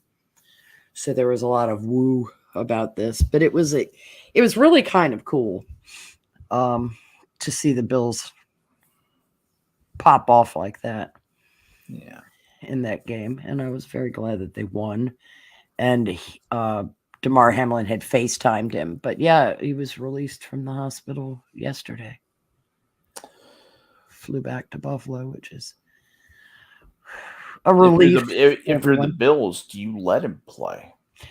But I mean, wouldn't you really have to run the actuarial odds on commotio cordis? Now, the idea that there is no damage whatsoever to his lungs or heart seems almost ludicrous to me.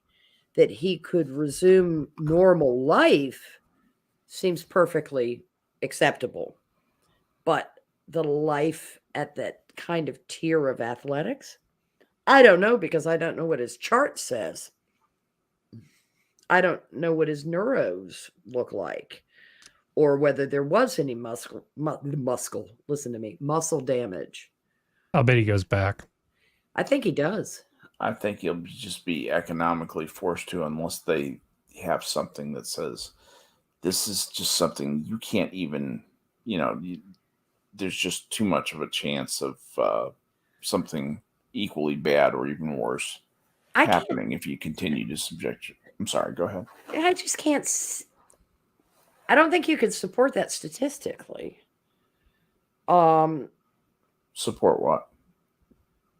That there would be too great of a chance of it occurring again unless there's some study on patients who have survived. Oh, no, they would have had to identify. What I'm saying, okay, first of all, I don't think the diagnosis is 100% in stone. I think it probably is that. And I think that's probably what his doctors are saying, is that they're saying we can't do anything definitive because the guy's in such good shape. Post-symptomatically, we can't tell anything is wrong with him. He just looks like a guy in great shape. And there's no way to, they don't even really understand completely how that happens. They know it does happen. It's real. It's very real, but they don't know all the details of the mechanics of that. And there are enough unknowns, is what I was trying to say, that the liability insurance on him might be too high. Yeah, that's kind of where I was going with it. The Bills just don't want to have any other bad things happen in this regard, and they sure don't want to be in a position where the Monday morning quarterbacks can say, hey, you had a chance to do something about this. You could have prevented it, and you didn't. Now this young man is dead. That's an interesting question in this current era of litigiousness, whatever that word is. You know that word. Litigiousness. That word. Yeah. That word. Douchebaggery from the Trial Lawyers Association. No kidding. But assholes. But given the traumatic brain injury history in the NFL, And the fact that we saw this season, very possibly a concussion get missed, and then when the person sustained another obvious concussion, they were literally seizing on the field. That had been the scary moment up Yeah. until what happened to Damar Hamlin. That's a good point. What happened to Tua Tagovailoa. Whether there was somebody winking and nodding him through concussion protocol the first time, but now they have set up a more rigorous gatekeeping. Didn't I hear that there was a big deal about that? Well, it is or something at something. Actually, New York can basically call for somebody to be pulled off the field, and it is a non-affiliated individual non-affiliated medical staff. It's not a team doctor. It's not a team trainer. So it's like some independent medical person, doctor, nurse practitioner, they whatever. Just tag some doctor to be at the stadium, and they're non-affiliated. That guy's not going back in. Well, what they have him do is run the concussion protocol. Well, I know what a neuro workup is, but I'm just saying that they've let him back in since they've been pulled and examined. But if they see something, like one eye is dilating and the other one isn't, nope, you don't go back. That's a sign you may not want to play much football. And concussion I know you feel great. Well, there's also some discussion, and I tend to agree with my husband on this. He thinks part of the problem is we've over padded them and made people feel invincible. So they're striking people in ways that ain't too smart. Now, there were new helmet designs come up that were tested. The players did not like the helmet, which is why it didn't go into force, because Simpson, who does a lot of why didn't they like the helmet? I can't remember whether it was a fit or a visibility issue. But I don't think it was a visibility issue, because Simpson's not stupid. Simpson, that does a lot of the safety equipment for racing, did come up with as close to a concussion-proof helmet. Players did wear them for a season, and none of them sustained a concussion. And did take some hits that could have been worthy, and not all concussions are from somebody hitting helmet to helmet. You can concuss yourself through that whiplash motion of your head snapping back and smacking into the ground. Right. I mean, that's a very convenient way. Anything that does war on the cells and the effectively just the cells that make up your brain and the cells that make up the veins and arteries that service your brain. Mm-hmm. If you play hell with them, they will break. They will get damaged. They will need to get repaired. Water will ship in. They will get big. And that's why the brain swells and why people die from concussions. Yeah, and how my cousin died. And why brain tissue will die. Yeah. And absolutely. And it won't show up to you later in life when more brain tissue is dying, and all of a sudden you start noticing these deficits. No, you're right. Memory deficits, general neurological function deficits. And memory deficits. Yeah, very strong memory deficits. There are a large number. Oh, yeah, also memory deficits. Yes, those too. Yeah. Large number memory deficits are a big deal. Large number of players have those. My Death. catty corner neighbor at the old house, he lived 3 doors down across the street, so not exactly catty corner. A guy who lived in my neighborhood.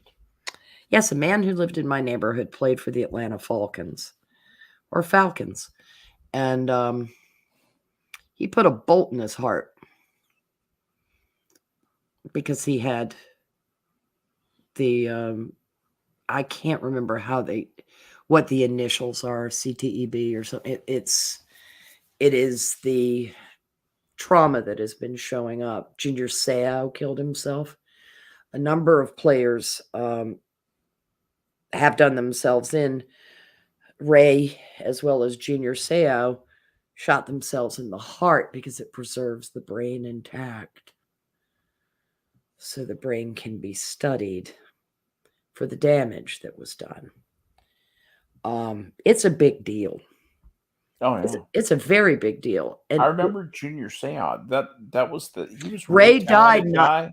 yeah, Ray died not all that far apart in time from Junior Seau. Wow.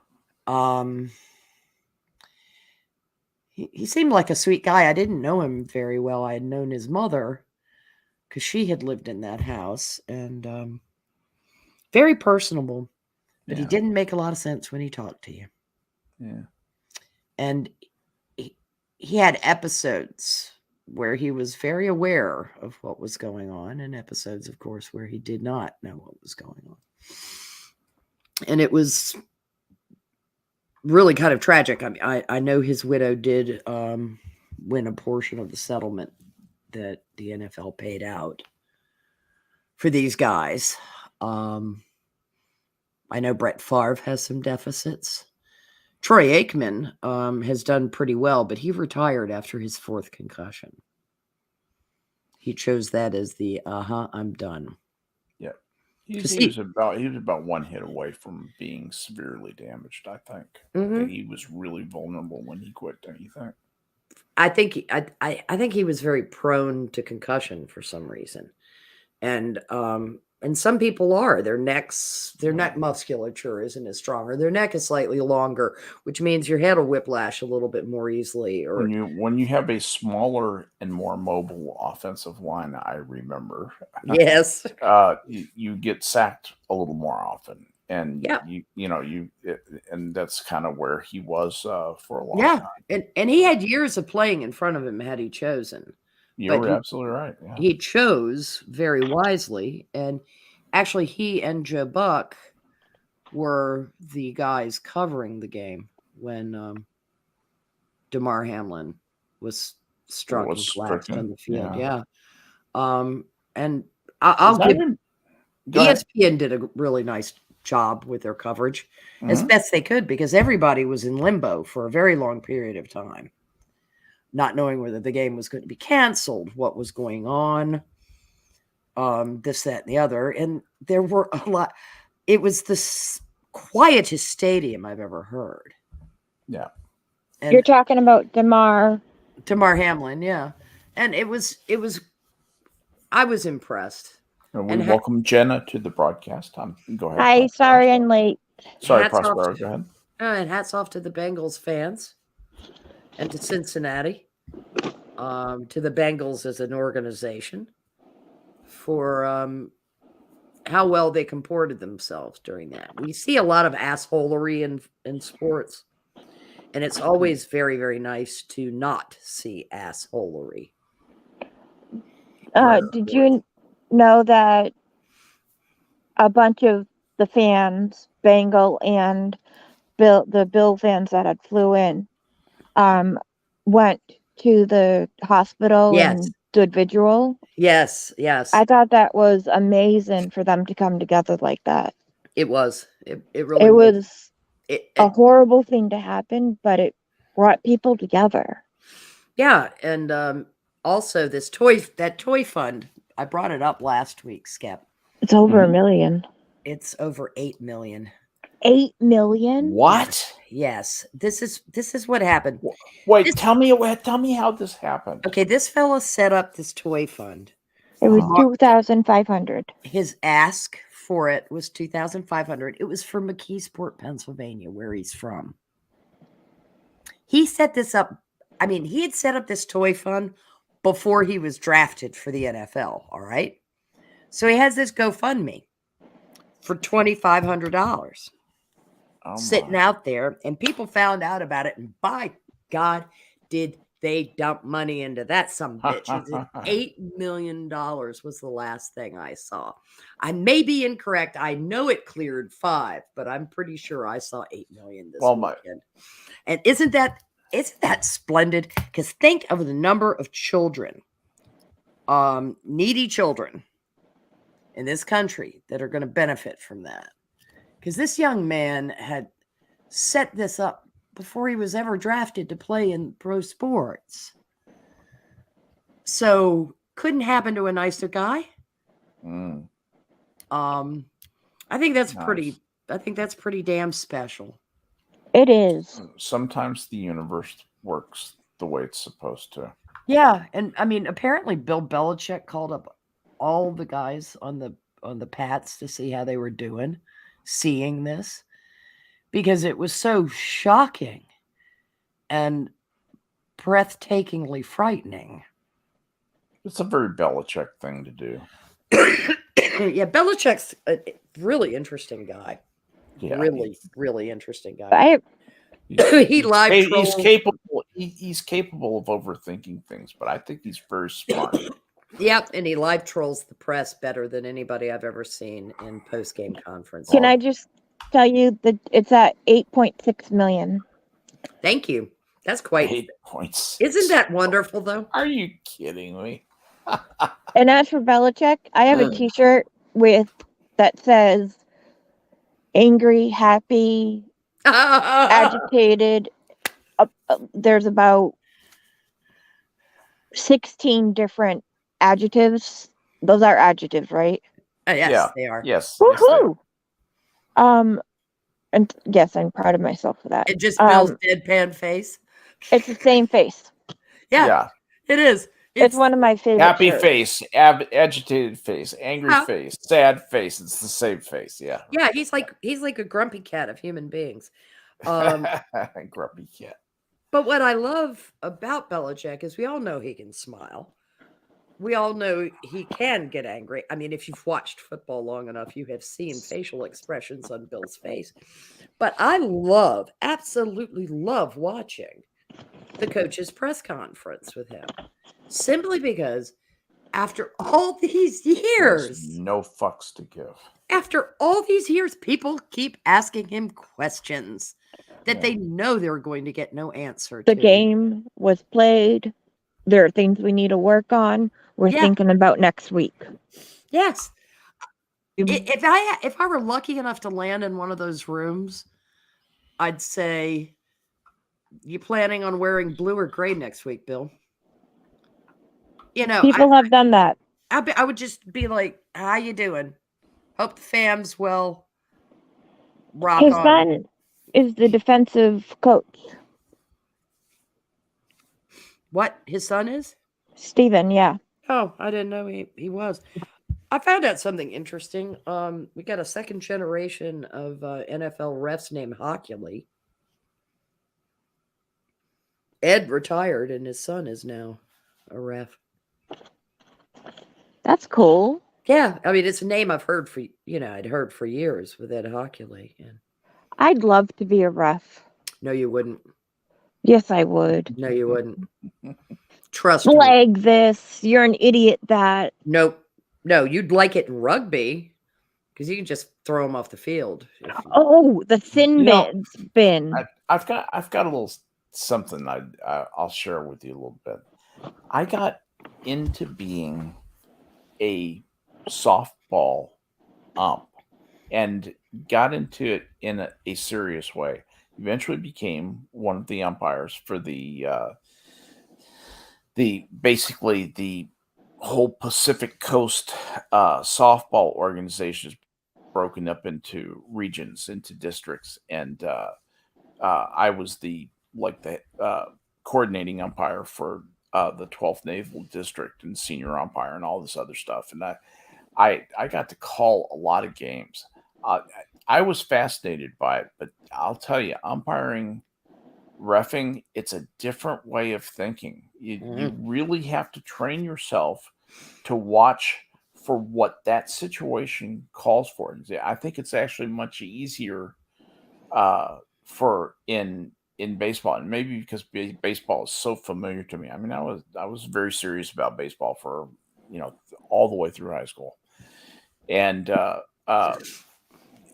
and I never played football. I didn't really care that much about football, but I cared a lot about baseball. And to me, it's easier to ref a baseball game than what I see Yes. football referees having to do, simply because, particularly where they don't have the multiple eyes on the field, that's a huge job to keep an eye on everything. And is it, and I found this out playing intramural football as a defensive person. All I had to do was wait for the ref to look away, and I could step on the receiver and make him fall down. Mm-hmm. And oops, sorry, excuse me, my clumsy.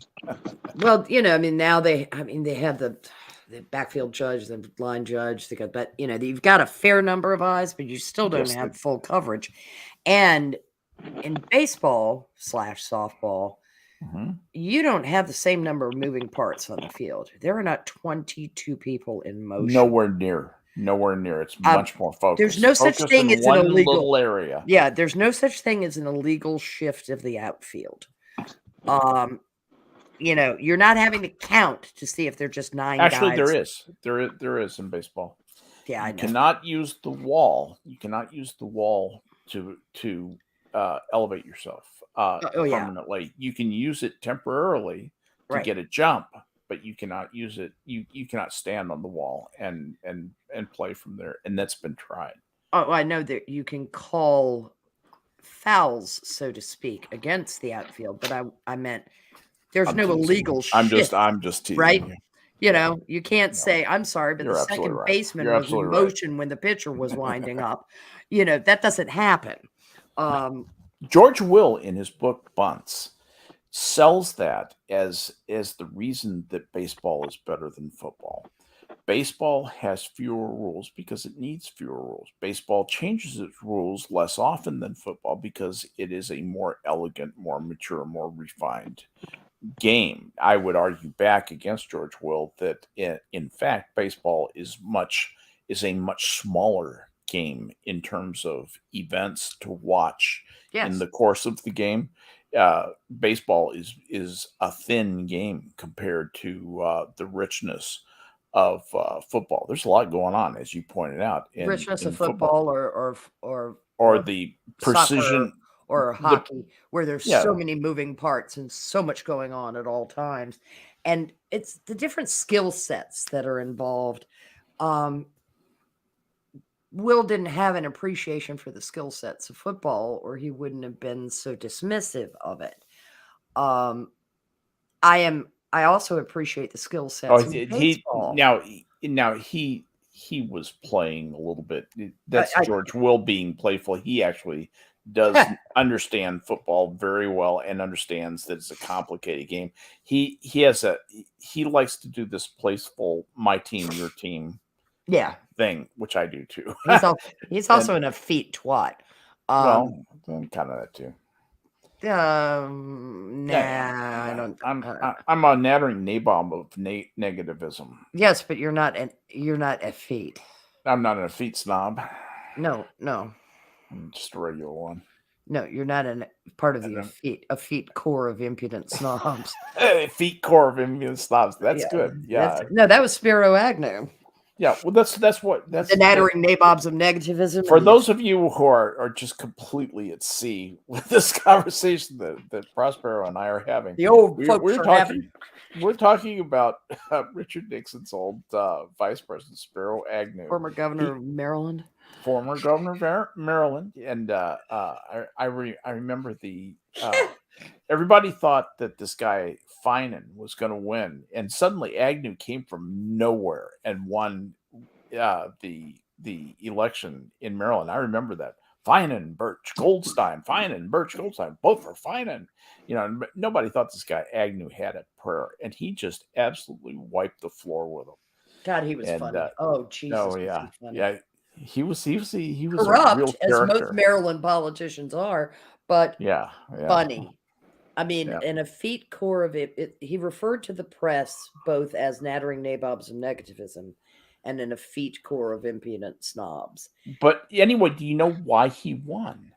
The reason that he won was because, wait for it, a John Bircher siphoned away the Democratic racist votes from Finan, and that's how Agnew, and he split the vote.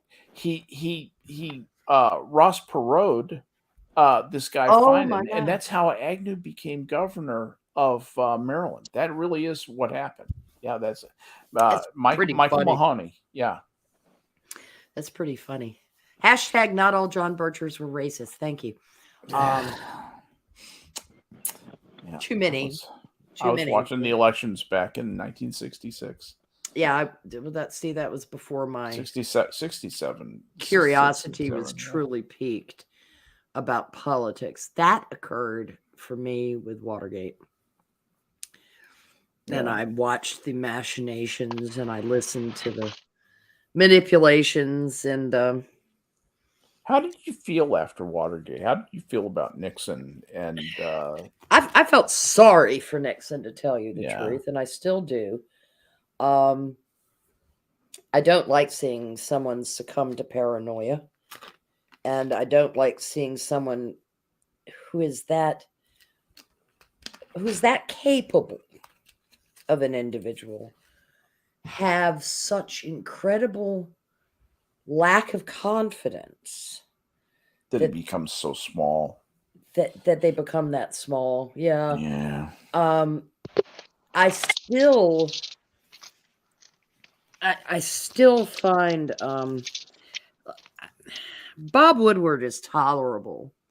I still detest Carl Bernstein. It was the smugness and the absolute partisan. Get you a fella who loves you the way Carl Bernstein loves Carl Bernstein. Yeah.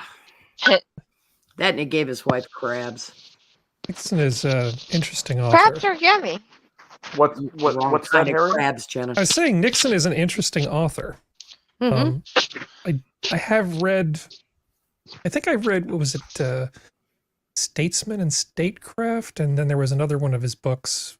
I may be confusing the titles, but I've read 2 books by Nixon, but it was a very, very long time ago. He's an interesting writer. You know, David Frost really helped rehabilitate Nixon's Would you recommend position. Nixon as a writer, Harry? Well, I mean, it would depend on what your emphasis was. If you were interested in history or political science, yeah, actually, you should read a little bit of him at least. I'll do that. It would give you a good understanding of what the early 70s were like in American politics. God, I missed that decade. Shit show. My parents were high schoolers. If you had your choice between that and reading Kissinger, well, I mean, yeah, wow. Nixon's more entertaining. I've read Kissinger, high school. Yeah. Maybe it was college.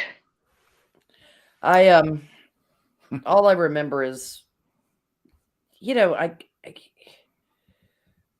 think Nixon and the end of the Vietnam War and a lot of that had a lot to do with forming my cynicism. When I think back on it, and cementing iconoclasm. Nixon's biggest failing, honestly, was wage and price controls. Oh, it was dreadful. It was horrible. It's just I blame him more for that than Reagan's dumb gun control laws. Well, I blame him more for that than I do for Watergate. Yeah, I mean, it was a wildly lefty thing to do, and terrible. The Watergate thing, I would propose that the Watergate thing was similarly blown out of proportion the way the January 6th allegations are being blown out of proportion. They were bad. They were wrong. The Watergate break-in was bad. It was wrong. But it's not an the apology. End of the world. The Watergate was not the end of democracy. No. January 6th was not the end of the United States. Oh, but you would think that Richard Nixon. But we get sold it. We get sold it that way. That's what the point I'm trying to make. like he tore So up the anybody- Constitution and wiped his ass with it in front of George Washington and Abraham Lincoln. You know, it was utterly blown out of proportion. Yeah. I have 2 questions. First, is my sound better now? Yes. Yeah. Much better. Because I figured out how to work it.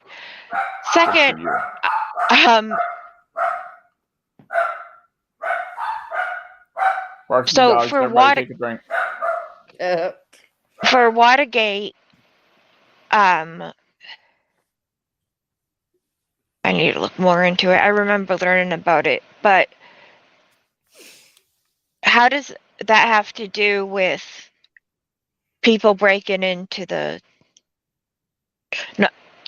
being let into the Oh no. Congress building? All he's saying is, by comparison, for overblown hyperbole in the press and hand wringing and scented tissues being held to the nose and fainting couches being called for, Yes. and the burning of feathers and the passing out of smelling salts. Plague masks. Yeah, Did they? we had the same degree of false virtue from a bunch of utterly Hypocrites? utterly virtuous shitbags acting like suddenly they care about democracy. The thing, Virtueless shitbags, ladies and gentlemen. the thing about Well, that's the Congress and the press. I agree. the thing Just about the enjoyed 6 that yeah, pisses me off the most are the people that said it was worse than 9/11. Oh, God damn it. I'm just thinking about I the will shitbags fight that them have to the virtue. death to prove otherwise. There are an occasional people or shitbags who have virtue, all right? I mean, I could give Sure, you the names I guess of a it's few of possible. them. I could give you the name of a few of them. I mean, because they're my kind of shitbags. Yeah. Virtuous shitbag is just fun to call somebody that. You virtuous shitbag. You virtuous shitbag. You unethical. Wait, what? thief, you know? Yeah, I know. But just some people are shitbags, as in blowhard, just spew shit all the time, and then also lack virtue. Why am I explaining my terms? I don't need to. I'm understand old all and of I them. get to make up words. That's right. Yeah. Clouds. Remind me, I need to ask you something off stream that I can't ask here because we'll get shut Okay. down. Yeah, Good. and I also don't want to say who I think might be a virtuous shitbag, but it's Harry can take it. Like Harry- what? Harry's Nothing, not a virtuous. Harry. Harry's not a virtuous shitbag. I was accused of being spiritually unconscious one time. What does that mean? It was something that somebody said, so a woman would stop paying attention to me and pay attention to that other person. Oh, cute. You're spiritual. Spiritually unconscious. Spiritually unconscious. That's Is that like being that sounds like something. body formed? Prospero, here's an example. You broke potential me. Example. Here's a potential example of a virtuous shitbag. Jimmy Carter. Yes. Yes. Good example. Yeah. Good example. But Yeah. you're right. They're not terribly common, but they do exist and so forth. But I sense that we're kind of all running down a little bit here, so it's probably time to call it a night. But I do want to thank you guys for coming out and being a part of this, and thank you, chat, for coming out, listening to us natter on and on. And this is always fun to get together and just have the long form conversation and say hi to everybody. And but that's going to do it for us tonight. 2 hours is about my limit these days, so we're going to call it an evening. But thanks for coming out. Thanks, everybody. Gonna close up the zoo. The zoo is closed, therefore. Good night. Live long and prosper.